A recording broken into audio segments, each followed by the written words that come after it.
Here's why stocks are sliding.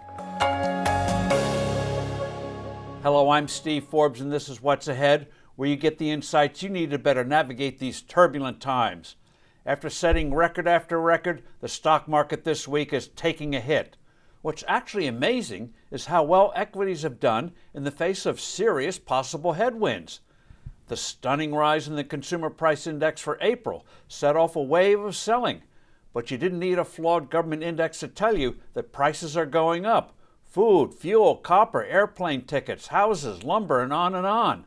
The Federal Reserve is still peddling happy talk that this surge in the cost of living is transitory, a result of supply chain disruptions from the pandemic.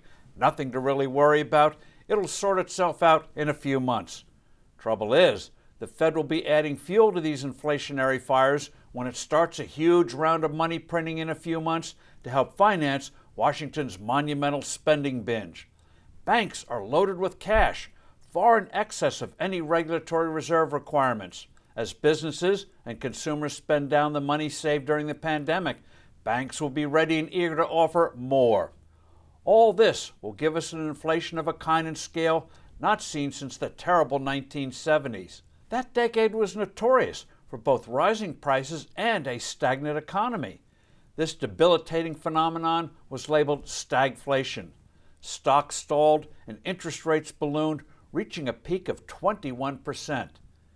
Democrats are intent on both passing more mammoth spending bills and raising taxes that'll hit the economy hard later this year and particularly in 2022. This is a formula for stagnation and a sick stock market. Another factor that will weigh on stocks is the increasingly dicey situation for national security. China, Russia, and Iran are testing our new president, including that attack on the nation's largest pipeline. If Congress and the Fed behave themselves, stop the binge spending and talks of sizable tax increases, and cease any big bouts of money printing, and the White House makes clear we are pursuing a credible foreign policy, the economy would roar ahead, and so would stocks. Now, equities may well recover from this week's wooziness, but unless there's a big change in Washington's behavior, any new surge won't be durable. I'm Steve Forbes. Thanks for listening. Do send in your comments and suggestions. I look forward to being with you soon again.